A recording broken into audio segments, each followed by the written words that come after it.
Halo semuanya. Assalamualaikum warahmatullahi wabarakatuh. Jumpa lagi di YouTube Rohmain Channel.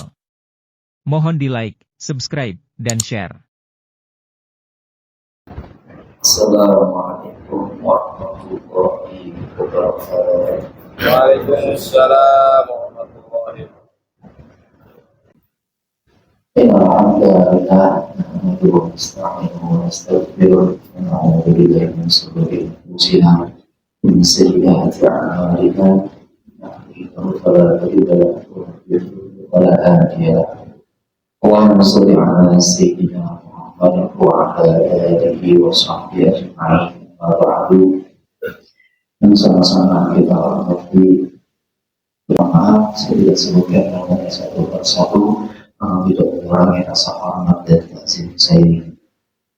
Disyukur kehadirat Allah Subhanahu wa Ta'ala yang memberikan begitu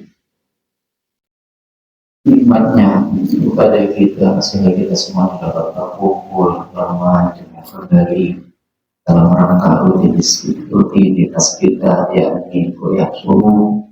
Mudah-mudahan langkah kaki kita dari rumah menuju tempat ini dapat Allah sebagai amal ibadah. Amin ya rabbal alamin. Semoga sampaikan salam selalu tercurahkan kepada baginda kita Nabi Muhammad sallallahu alaihi wasallam. Bismillahirrahmanirrahim. Allah subhanahu wa ta'ala lana illa ma'alamtana billah. Innaka antal alimul hakim. وقال الشيخ مؤلف رحمه الله تعالى وآدم معه وبعلمه وصحبه بدرب آمين قال. Melanjutkan hadis yang kemarin, dari hadis al-akhar Ali radhiyallahu ta'ala anhu qala qala Rasulullah sallallahu alaihi wasallam as-sadaqatu idza kharajat min yadi sahibiha tanfa'u fi yadillahi qabla an tadkhula fi yadi sa'id wa takallamu bi khamsi kalimatin awwaluha taqulu kuntu saghiran wa taqabbaltani wa kuntu qalilan fa kattartani wa kuntu aduwan فأخبرتني وكنت فانيا فأبقيتني وكنت هارسي الآن صرت هارسا. Dalam hadis ini Ali radhiyallahu ta'ala anhu qala Rasulullah sallallahu alaihi wasallam. Dari Ali radhiyallahu anhu bahwasanya berkata Rasulullah sallallahu alaihi wasallam, as-sadaqatu idza kharajat min yadi sahibiha taqa'u fi yadillahi qabla an tadkhula fi yadis sa'il. Sedekah ketika orang mengeluarkan sedekah, dia keluarkan dari tangannya sebelum sampai ke tangan penerimanya, maka sedekah itu telah sampai terlebih dahulu kepada Allah Subhanahu wa ta'ala. Ketika kita berniat mengeluarkan sedekah, mengeluarkan harta kita, ketika kita ingin mengeluarkan sedekah misalkan kepada fakir miskin, anak yatim, sebelum uang itu atau harta yang kita sedekahkan kepada penerimanya, bahwasanya pada hakikatnya sedekah itu telah sampai terdahulu kepada Allah Subhanahu wa ta'ala. Kemudian fatatallamu bi khamsin kalimatin awwaluha taqul. Maka sedekah itu berkata bahwasanya sedekah ini berbicara berkata dengan kekuasaan Allah Subhanahu wa ta'ala. Karena makhluk itu pada hakikatnya mereka berbicara. Makhluk itu yang ada di dunia ini pada hakikatnya bertasbih kepada Allah Subhanahu wa Ta'ala. Dan sedekah ini yang kita keluarkan, dia ini berkata dengan bikhamsi kalimat, awwaluha taqulu, dengan 5 kalimat. Yang pertama adalah kuntus sahiran wa taqabbalatani. Kata sedekah kami ini adalah kecil, maka engkau telah membesarkannya. Sedekah uang yang kita keluarkan mungkin terkadang kecil, mungkin terkadang besar menurut kita, bahwasanya itu akan dikali lipatkan oleh Allah Subhanahu wa Ta'ala. Ketika kita mengeluarkan sedekah umpamanya 10.000 rupiah, kecil, namun pada hakikatnya Allah lipat gandakan, Allah besarkan sedekah tersebut sehingga nilai uang tersebut menjadi besar. Kemudian waktu itu qalilan fakasarat zani, dan kami ini kecil. Kemudian engkaulah yang memperbanyaknya. Yang pertemuan kemarin saya menceritakan kisahnya. Sayyidina Ali mengeluarkan uang dirham, yang 6 dirham yang dia punya segitu-segitunya, tadinya sedikit, tadinya kecil, maka Allah lipat gandakan menjadi 50 kali lipat, kadang 3 kali lipat, 10 kali lipat, bilangan-bilangan yang terkadang tidak terhingga. Sehingga kata sedekah, yang tadinya aku kecil maka engkau besar, yang tadinya aku ini sedikit maka engkau perbanyak. Waktu aduan fa'abaru, musuh, maka engkau menjadikan kami ini dicintai. Harta ketika salah memanfaatkannya, maka dia akan menjadi musuh. Contohnya di dalam keluarga ada yang namanya waris. Ketika waris itu salah dipergunakan, maka akan menjadi perdebatan dan permusuhan. Nah, kalau warisan yang banyak agak repot.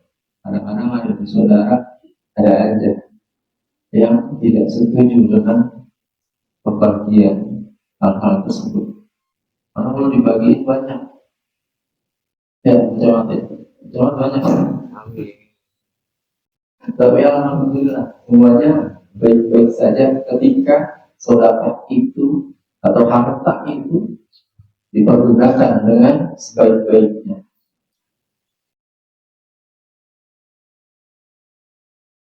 Waktu fa'in fa'abatani, dan kami ini adalah fakta. Kemudian engkau mengkekalkan harta. Ketika uang kita berikan rokok, maka habis itu harta, itu menjadi abu. Ketika kita manfaatkan, kita sedekahkan, pada hakikatnya harta yang kita keluarkan itu kan kamu. Cuma beda tempatnya, bukan ada di dunia. Waktu Tuhan sifatnya sirtu harisatan, dan harta itu kita yang jaga. Kemudian ketika harta itu dikeluarkan, maka harta yang akan menjaga kita. Orang kaya, duitnya banyak, itu sapamnya bisa lebih dari 1. Kenapa? Karena dia takut. Entah ada maling masuk, ada garam masuk, bisa dirampok dia, terancam dirinya, terancam keluarganya. Maka itu yang menjagain itu harta. Takut harta itu diambil orang. Kita lihat rumah-rumah orang kaya, kita lihat rumah-rumah pejabat, banyak nggak yang menjagain? Banyak nggak security-nya? Banyak. Kalau kita membandai segitu-segitunya, maling juga kalau masuk, ibu ambil. Yang dipikir seperti itu. Kita mah yang ngejagain ansip tadi dah. Tapi kalau orang kaya yang uangnya dia jagain, Dia mengeluarkan uang, dia sewa security, sewa beberapa security dan lain-lainnya untuk menjaganya. Tapi ketika harta itu dikeluarkan, maka pada hakikatnya harta yang akan menjaga kita dari keberkahan harta ketika kita gunakan di jalan Allah Subhanahu wa Ta'ala. Dan harta itu ketika kita keluarkan mungkin ada yang langsung merasakan balasan dari Allah Subhanahu wa Ta'ala, ada juga yang memang ditahan oleh Allah Subhanahu wa Ta'ala tabungan untuk nanti kita di akhirat. Ada satu kisah sahabat Nabi Abdurrahman bin Auf. Ketika itu Rasulullah berkata bahwasanya sahabat Abdurrahman bin Auf masuk surganya belakangan. Dia tanya, kenapa ya Rasul? Karena engkau ini mempunyai harta yang banyak, dan nanti di yaumul hisabnya lebih lama. Karena banyak yang ditanya, ini hartanya buat apa? Itu mana? Yang ini buat apa? Itu mana? Makanya kalau orang kaya itu duitnya banyak, hisabnya lama, masuk surganya lama. Abdurrahman Auf ini berpikir, ya mendingan balik miskin aja daripada nanti kelamaan masuk surga. Ketika itu setelah perang Tabuk, sahabat-sahabat Nabi kurmanya itu banyak yang busuk, banyak kurma pada busuk. Yang ada pemikiran Abdurrahman bin Auf, dia akan beli semua kurma di penduduk itu dengan hartanya yang dia berpikiran dia akan jadi bangkrut dari nggak mengurangi duit semua. Ada para sahabat-sahabat yang punya kurma busuk, sebenarnya dia bingung. Ini kurma buat siapa yang mau beli kayak begini ya, kurma kayak gini. Ternyata Abdurrahman bin Auf membeli semua kurma busuk yang ada di sini. Jadi beli semuanya ditaruh di suatu gudang. Jangan dia berpikiran bahwasanya dia bangkrut dan dia akan jatuh miskin. Kemudian apa? Datang seorang utusan dari Yaman. Dia nanya ke pasar-pasar, adakah di sini yang jual kurma busuk?